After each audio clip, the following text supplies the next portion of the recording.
What's going on, everybody? Khalipa's Tech here, coming back at you with another video. In this video, I'm going to be giving you some tips and tricks for the Cricut Icon 4 to help you get more comfortable using it. Now before we go any further, as always, I do want to remind you to hit that subscribe button, and if you want to learn more about this phone, I will be linking to several other videos about it in the description, as well as some information about pricing, availability, and some of my favorite smartphone accessories. But with that being said, let's get into it. Now before anything, the first thing I want to show you is how to access your settings, because throughout this video, we are going to be doing that quite a bit. Now there are two ways to do this. The first way is through the settings app, and to get to this, what you're going to do is swipe up on the home screen like this.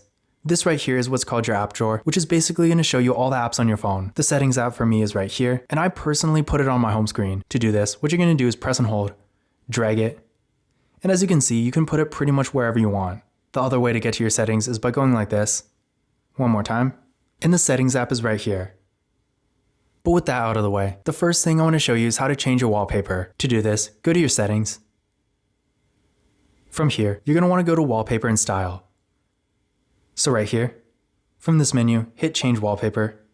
In here, you can choose between several different device wallpapers in your own photos. So we're going to go here. As you can see, there are a bunch of different ones, so I'm going to select one. This is going to give you a preview so you can see what it looks like on your home screen, in your lock screen. When you like how it looks, hit this check mark.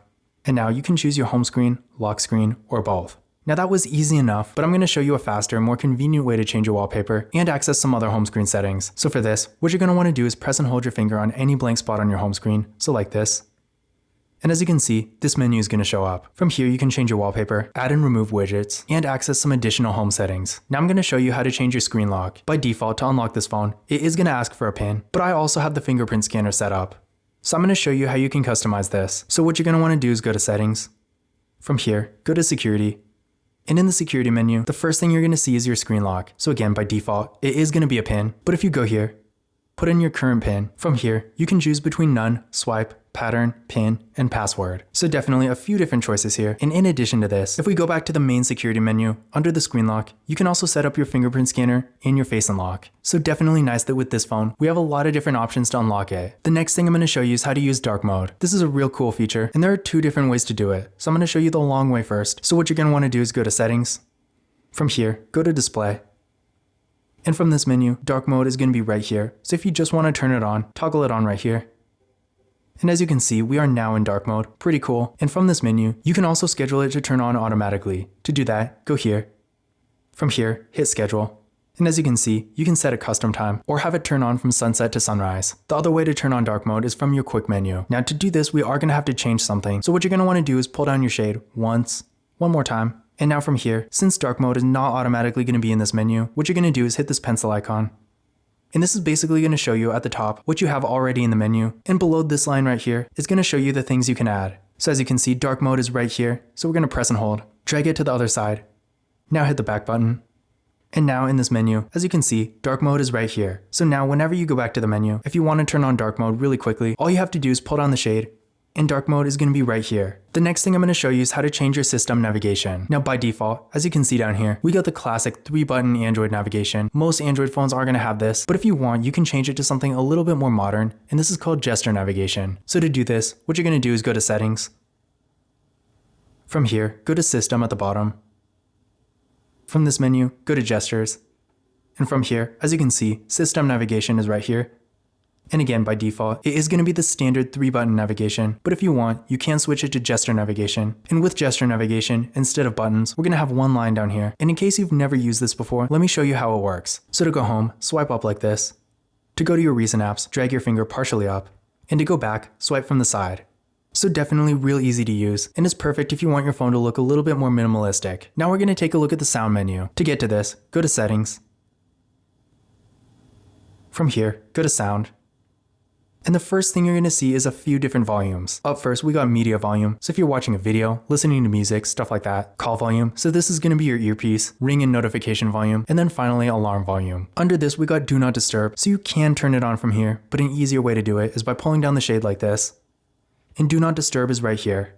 Then we got the ringtone. So of course, there's a default. You can also choose from any of the presets. And of course, you can add your own. Vibrate for calls. So by default, if you have your sound on, it's not going to vibrate. But if you want it to, you can go here and you can have it either always vibrate or vibrate first and then ring gradually. Then we got default notification sound and alarm sound. So pretty much just like the ringtone, they have their default. And then you can of course add your own. And then finally, we got a few system sounds. So we got dial pad tones, screen locking sound, charging sounds and vibration, touch sound, and touch vibration. And by default, the only two that are actually going to be on are charging sounds and vibration and touch vibration. But of course, if you want the others on, you can always turn those on too. Now I'm going to show you how to manage your notifications. This is definitely an important thing to do, especially if you have a lot of apps, because the more apps you have, the more random notifications you're going to get. And not only can this be annoying, but getting notifications you don't care about can make it easier to miss something important. So to manage your notifications, what you're going to do is go to Settings.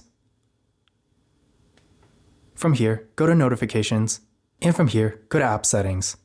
By default, it's just going to show you your most recent, which may or may not include everything, so if you actually do want to see everything, hit the drop down, and go to All Apps. And now, as you can see, it's going to show all the apps on your phone. And from here, if you don't want notifications from something, you can simply turn it off. That being said, keep in mind there are certain system-related notifications you can't turn off, but in my experience, I haven't gotten a single one of these, so it's probably not going to be an issue. Now I'm going to show you how to actually turn off the phone. Now you would think this would be really simple. I want to say with the vast majority of phones nowadays, all you have to do is press and hold the power key and it's going to take you to the power menu. But with this phone, when you press and hold the power key, it's going to pull up the assistant instead. So if I go like this, as you can see, that's not the power menu. So to turn off the phone, we got two different options. First of all, if you want to actually keep that assistant feature, what you can do is pull down the shade like this, from here one more time. And as you can see, there's a power icon right here. So if you tap on this, here's the power menu. So in general, even if you don't change any settings, it is pretty easy. But if you do want to get rid of that assistant feature and use the power button as a power button, what you're going to do is go to Settings. From here, go down to System. From here, go to Gestures. And from the gesture menu, go to Assist Gesture. As you can see, by default, hold for assistant is going to be on, but if you turn it off, now if you press and hold the power key, it's going to go to your power menu instead. Now I'm going to show you how to take a screenshot with the Cricut Icon 4. If you want to take a screenshot, all you really have to do is press the power key and the volume down key at the same time. And keep in mind, don't hold these buttons. All you have to do is press them once. So like this. There we go, and that's pretty much it. You can share it, edit it, whatever you want to do. And if you don't do anything, the toolbar is going to go away, and the picture is going to be saved to your photos. Now the other way to take a screenshot, and honestly, this is kind of weird. I don't even know why it's a thing, as if pressing two buttons wasn't easy enough. But regardless, another way to take a screenshot is simply by pressing your recent apps button, hitting this little screenshot thing right here, and it's going to take a screenshot of whatever app you're in. And finally, the last thing I'm going to show you here is how to change your screen timeout time. This is something you might want to do if maybe you're watching a movie, reading a book, something like that, and you don't want your phone to fall asleep in the middle of it. So to change the screen timeout time, what you're going to do is go to Settings. From here, go to Display. And in the display menu, screen timeout is right here.